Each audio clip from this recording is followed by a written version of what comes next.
This is one of the most satisfying and emotionally powerful episodes in the classic American TV series Breaking Bad. It is also the series finale of the last season. Unlike many other American TV shows that end poorly, the director bravely concluded the series at its peak in the 5th season, making it a rare classic in TV history. Following the exciting plot of the previous episode, after Walter saw his former partners, Gretchen and Elliot, on a TV program, he initially planned to turn himself in but then changed his mind. Walter then hides in a car to prepare for his final mission, but just as he is trying to start the vehicle, the police who are there to arrest him begin searching nearby. Walter silently prays, hoping to go home. If he can't find a way to leave money for his family, he will die with regrets. As if God had heard Walter's prayers, the police made a detour and even prepared the car keys for him. Walter immediately begins his journey home. The license plate had a detail. It read "Live free or die." Thinking carefully, isn't this also the theme of the series? Walter then pretends to be a reporter from a magazine to get the specific address and schedule of the Gretchen couple from the TV station staff. Walter places the birthday gift Jesse gave him on the phone booth, which means his time is running out. Next, he needs to execute his plan as efficiently as possible. The scene changes and the Gretchens drive back to their mansion in their limousine, laughing and joking without noticing Walter hiding in the shadows. Walter follows them and shuts the door behind him. If Walter hadn't given up the company to Elliot and Gretchen, with his abilities, buying such a house would have been a piece of cake. It must be said that the advantage of a big house is that when someone enters your home, you are completely unaware. Spa action, right? And then we could do some sort of wine and then... Given Walter's recent infamous Heisenberg identity, Gretchen and Elliot look at him as if he were a monster. They think Walter has come to harm them. Walter didn't beat around the bush and told them he had brought something for them and asked for their help to get it. Elliot, terrified, pulls out a knife and points it at Walter. Elliot, if we're gonna go that way, you'll need a bigger knife. At this moment, Elliot and Gretchen combined are not half as brave as Walter, so they obediently listen and pile all of Walter's remaining money on the couch. Walter instructs them to donate the money to Walter Jr. through an irrevocable trust on his 18th birthday. It must be said that Walter's idea is quite brilliant, and Elliot and Gretchen agree to his request. To ensure they keep their promise, Walter specially hires top snipers to monitor them. Don't move, don't dare move a muscle. You don't want them to think that you're trying to get away. Just breathe. Instead, I gave it to the 2 best hitmen west of the Mississippi. Now, keeping tabs. And if, for any reason, that my children do not get this money, a kind of countdown will begin. You'll hear the scrape of a footstep behind you, but before you can even turn around.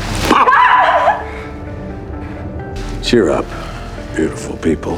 What is completely unexpected is that the snipers Walter hired are Jesse's friends, Badger and Skinny Pete. The sniper rifles they use are just laser pointers, which looks comical but effectively serves the purpose.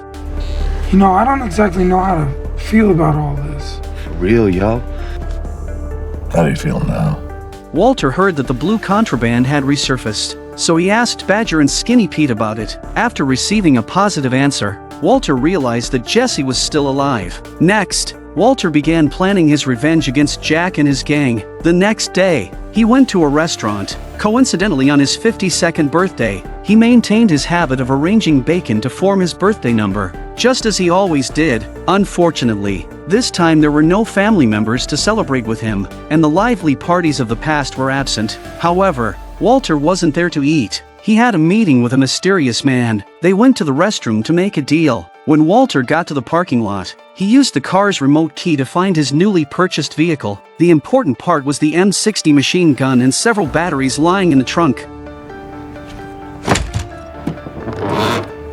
Walter then drove to his now-seized home and saw Heisenberg graffitied on the living room wall. The name that once made him proud now seemed so ironic. The pool had become a place for others to skateboard, but none of that mattered anymore. Walter's main purpose was to retrieve the ricin he had previously hidden in an electrical outlet. Returning to the living room, Walter remembered his 50th birthday party from 2 years ago. In just 2 short years, everything had changed so drastically. As he left, Walter happened to run into his neighbor. The neighbor looked at Walter as if seeing a monster, but Walter calmly greeted her as he always did. Not long after, Lydia arrived at a restaurant to meet Todd for their regular transaction. She ordered a chamomile tea as usual, then picked up the only packet of sugar on the table, which Walter had prepared for her. Lydia didn't notice that Walter was sitting at the next table. Todd was soon to appear. Just as Todd and Lydia were about to have an in-depth conversation, Walter suddenly appeared in front of them. Since Walter was a wanted man, the cautious Lydia immediately stood up to leave, but Walter assured them that no one knew he was there and asked them to give him the duration of a song to talk.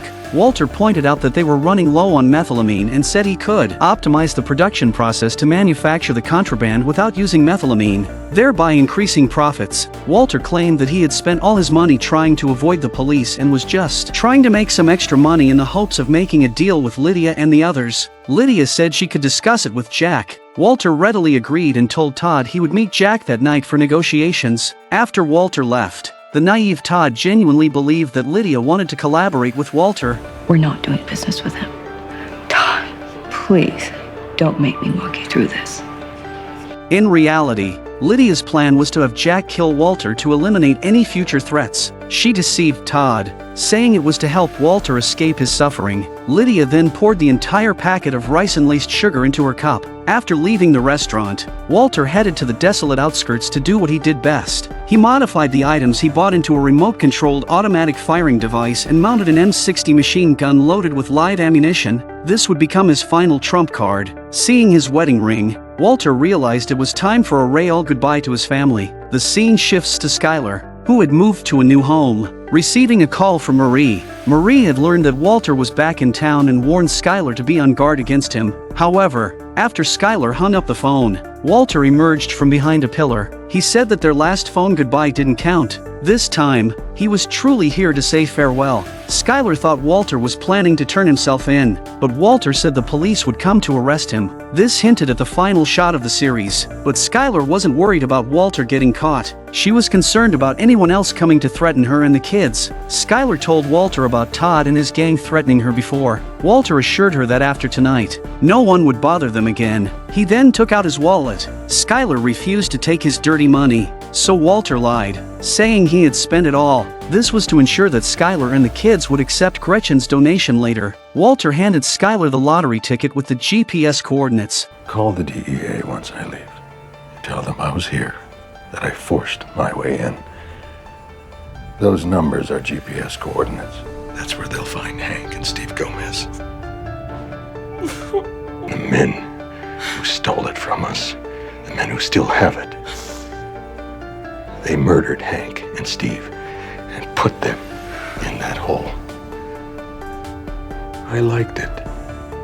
I was good at it. I was alive.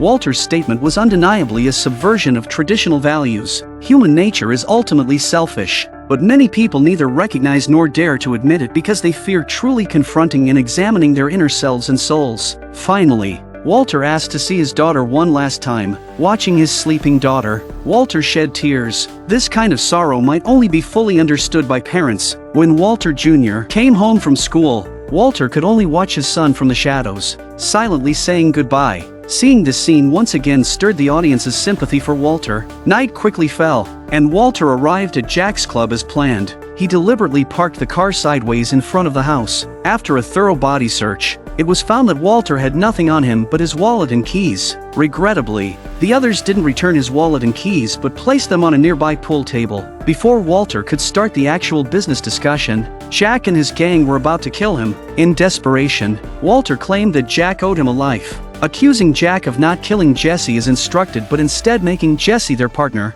Hearing this, Jack became immediately displeased. He's gonna show Walter what kind of relationship he has with Jesse, so he instructed Todd to bring Jesse in. I'm gonna show you just how wrong you are. Then I'm putting that bullet in your head myself. Although Jack said this to Walter, by the end, you'll realize he was really speaking about himself. At this moment, Walter took the opportunity to secretly grab the keys from the table. When Jesse, shackled, was brought into the room, Walter lunged at him, pinning him to the ground. Jack and his men stood by watching, unaware that their end was near. As Walter pressed the button on the keys, the opening scene of the episode unfolded. Everyone was dead except Todd, who lay on the ground, curious. He looked out the window to see what had caused this extraordinary event. As a result, Todd was strangled to death with handcuffs by Jesse.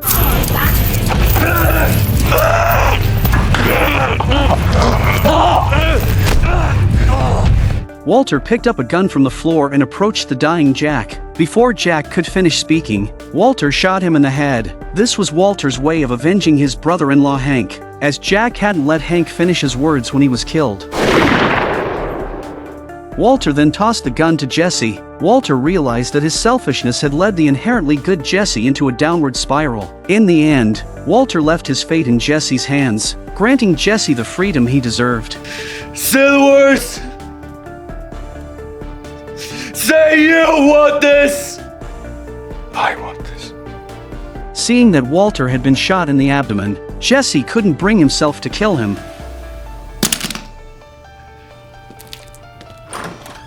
At that moment, Todd's phone rang. It was Lydia, calling to ask if they had dealt with Walter. Is he gone? Yeah, it's done. Who is this? It's Walt. Kind of under the weather. Like you've got the flu. That would be the I gave you. I slipped it into that stevia crap that you're always putting in your tea. The ricin, which had been a plot element throughout the series, finally came into play. Walter took out Jack's lair all by himself. In the end, he didn't say much to Jesse, just gave a slight nod. Newly freed, Jesse, like an untamed horse, drove away from this hell on earth. In his final moments, Walter entered the laboratory that had driven him to madness. It was the only place where he felt he existed and could find meaning in life. In the end, when Walter lies on the floor of the lab, we see a sense of relief in him. He no longer had to painstakingly weave lie after lie, or explain himself to anyone, nor struggle between morality and justice. The notions of right and wrong, good and evil, black and white as seen by others didn't matter anymore. Living as he wanted was what truly mattered. It's no exaggeration to say that your life may change drastically after you truly understand this drama, and the influence is subtle. This is why many people watch it over and over again. Each viewing brings different feelings and insights based on one's life experiences. Of course, there are also many people who have a drama drought for a long time after watching this drama. It's like falling in love. Once you truly love someone, it's hard to love anyone else in the same way.